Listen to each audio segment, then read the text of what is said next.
وضاح أنور وعرفان القائد هنا في مواجهة الحارس اللاعب الأمهر واللاعب الأكثر خبرة من جانب المنتخب الإيراني. يتقدم لأول ركلة ترجيحية في هذه المباراة. الله، ينجح هنا في إرسالها وفي ترجمة هذه الكرة وفي إحراز الهدف الأول. لأول مرة نشاهد الشباك هنا طبعا تتحرك من جراء هذه الكرة ومن جراء هذه المحاولة التي تسكن المرمى والتي تسكن الشباك. إذن ركلة ترجيحية أولى من جانب المنتخب الإيراني ناجحة.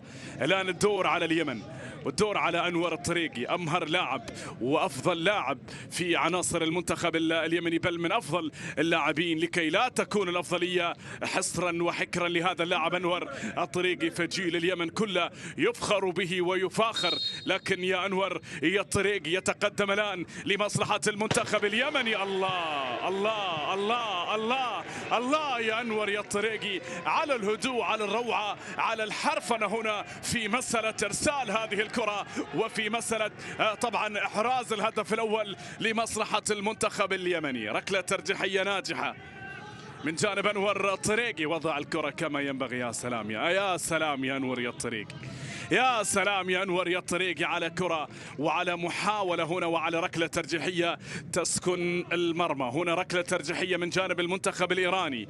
من على تنفيذ هذه الكرة؟ إنه حسام نفاري. إذن نفاري وضاح أنور حارس المرمى. نفاري في حالة من القلق، يتقدم الآن للاعب هذه الكرة نفاري ووضاح أنور ونفاري. أنور هنا من هذا المكان، أنور لكن ينجح. يا ساتر، يا الله على حرفنة الإيرانيين، على روعة اللاعبين الإيرانيين في تنفيذ ركلات الترجيح، على جمال عرفان الذي أتى بالركلة الأولى. والآن حسام قلب الدفاع الأول وقلب الدفاع الثاني ينجحون. يا ساتر، في أقصى الجهة اليمنى وفي أقصى الجهة اليسرى إيران في وضعية جيدة وفي وضعية آمنة.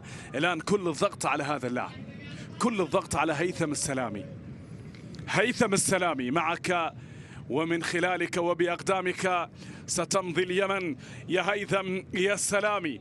هنا محاولة وهنا ركلة ترجيحية هي الأصعب بالنسبة لهذا اللاعب. لم يأخذ الوقت الكافي، يتقدم في هذه اللحظات، يضيعها ويتصدى الحارس الإيراني لهذه الكرة. لم يأخذ الوقت الكافي. كلما أخذ اللاعب وقت الكافي كلما وضع حارس المرمى تحت الضغط. وخلال هذه الفترة حارس المرمى في مرحلة اضطراب يغير فيها راية في أي لحظة، لكن هذا ما حدث. على كل ركلة ترجيحية غير ناجحة من جانب المنتخب اليمني. سبحان الله، أنا شاهدت أن استعجل في عملية التنفيذ، لكن لم ينتهي شيء. هنا كرة ستلعب من جانب المنتخب الإيراني. وضاح أنور لم يأتي إلى حد هذه اللحظة، لم يتصدى لأي ركلة في هذه الكرة. وضاح هنا من هذا المكان يتقدم لمنتخب إيران. إنه الله الله الله الله على المنتخب الإيراني. نجاح كبير هذه المرة يأتي اللاعب البديل وينجح في إحراز الركلة الترجيحية، وهو إسماعيلي يسجل. إسماعيلي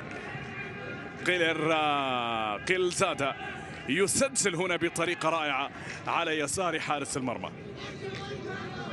هذه أصعب ركلة في المباراة، أصعب كرة في المباراة من جانب اللاعب اليمني المتقدم في هذه اللحظات. إنه عصام الله،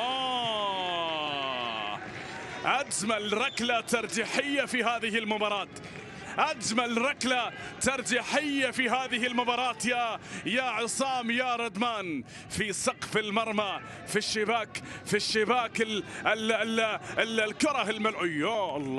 يا الله على عصام ردمان، وعلى كرة لعبت بهذا الشكل. ذهب لتحية وضاح أنور، تحدث إليه، أزاح عنه الكثير من الضغوطات. أنت وضاح قبل هذه المباراة وبعدها اللاعب المهم واللاعب المحبوب لدى اليمنيين، وبالتالي عليك أن تفعل شيء في هذه المباراة. هكذا قال عصام ردمان لوضاح أنور. الآن وضاح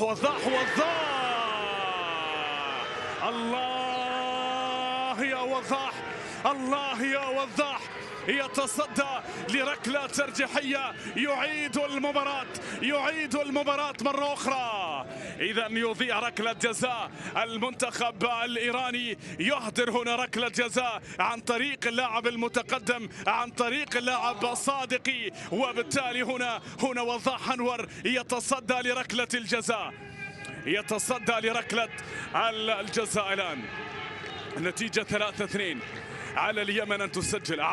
عادت المباراة الآن إلى بدايتها، لكن على لاعب المنتخب اليمني، على المنتخب اليمني أن يسجل. يا عبد الرحمن الخضر الآن يمضي ويتقدم، ياخذ وقته هنا، ياخذ وقته وياتي بكرة يضيع ركلة جزاء عبد الرحمن، يضيع ركلة جزاء عبد الرحمن. وعناصر المنتخب اليمني يسجدون شكرا لله في هذه اللقطة، وبالتالي كرة من جانب عبد الرحمن. يعني أنا لا أبالغ ولا أدعي بأنني أعلم كل شيء، ولكنني كنت أتمنى أن لا ينفذ عبد الرحمن، لأن ركلة جزاء يجب أن تنفذ من بعض اللاعبين الماكرين الذين يمكن أن تتنبأ بما سيفعلون. هذا لا يقلل على الإطلاق من قيمة هذا اللاعب المبدع. هناك أسماء كبيرة في عالم كرة القدم يعني لها من القيمة ما لها، لكنها لا تجيد تنفيذ ركلات الجزاء. على كل هنا نعود إلى أجواء المباراة. المنتخب الإيراني يتقدم، يسجل هذه الكرة، ينهي كل شيء، يأتي بهذه الكرة، يقضي على كل شيء. خلاص إيران إلى بطولة كأس العالم، والمنتخب اليمني ودع. المنتخب الإيراني يتأهل إلى دور نصف النهائي، يعبر إلى المونديال، إلى كأس العالم، إلى أندونيسيا 2023. مبروك للمنتخب الإيراني، حظ أوفر لليمن، لكل اليمن، لمنتخب اليمن، للشعب اليمني، لكل من شاهد وتابع هذه المباراة.